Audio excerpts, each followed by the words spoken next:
You wake up tired. You tell yourself you'll start tomorrow. You scroll for a little inspiration, hoping something will light that fire again. But deep down, you already know motivation won't save you. Because motivation is emotion, and emotion is fragile. It fades the moment life gets uncomfortable. Discipline doesn't care how you feel. It doesn't wait for the perfect mood. It doesn't need the right playlist or the right weather. It's cold. It's consistent. And that's why it wins. Men waste years chasing motivation. They listen to speeches, read quotes, set goals. But the moment things get hard, they disappear. They mistake excitement for commitment. They confuse energy with progress. You don't need more motivation. You need to stop negotiating with your weakness. Discipline is what's left when the excitement dies. It's when you show up anyway, tired, unmotivated, angry, frustrated, and still get the work done. Marcus Aurelius wrote, "At dawn, when you have trouble getting out of bed, tell yourself, 'I am rising to do the work of a man.'" That's not motivation. That's duty. That's discipline. It's not about feeling ready. It's about doing what's necessary. The truth is, motivation is a trick your mind plays on you. It makes you feel productive for doing nothing. You watch a video, you nod your head, you feel inspired. But that energy fades in 10 minutes, and you're back where you started.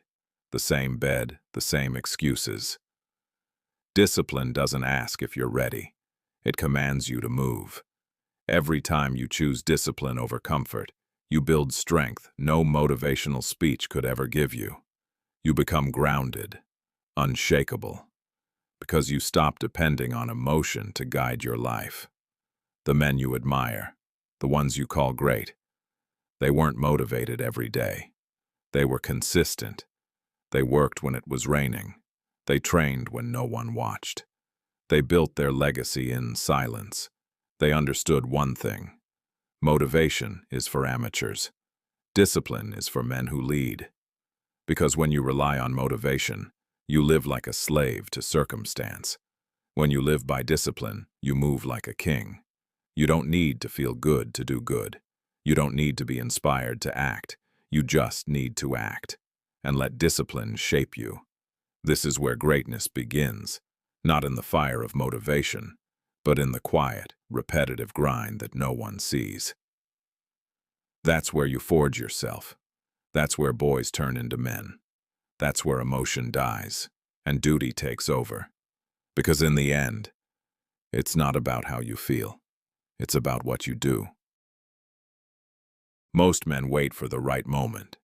They tell themselves they'll start when things calm down, when life feels easier, when the timing is perfect.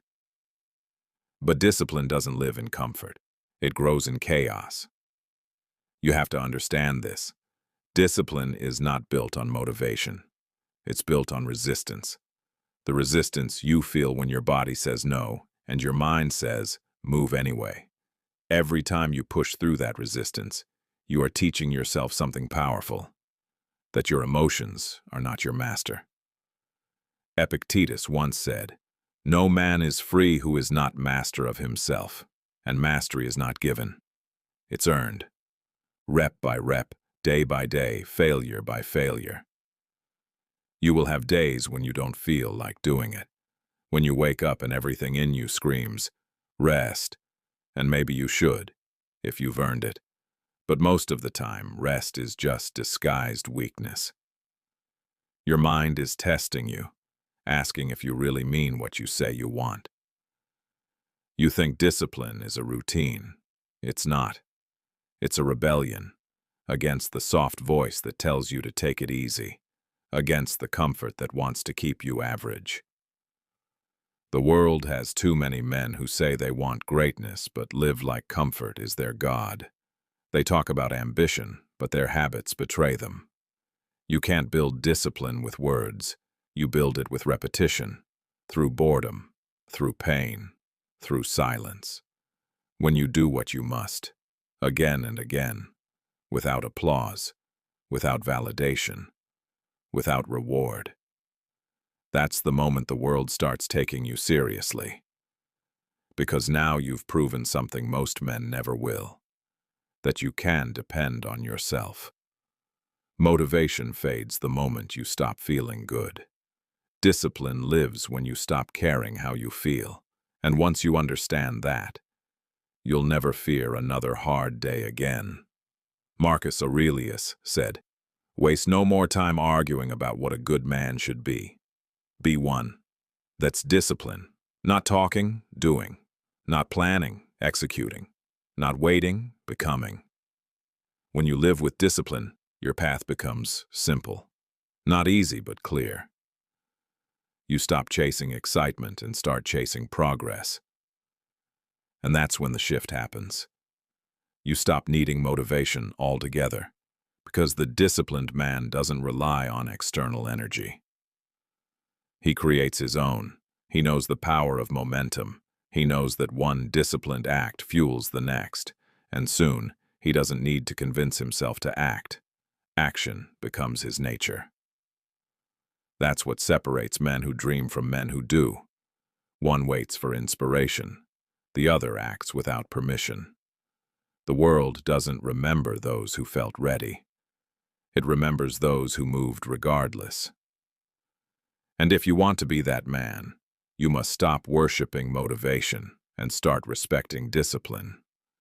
Because in this life, it's not passion that shapes you, it's consistency. And consistency is born only from one thing: discipline.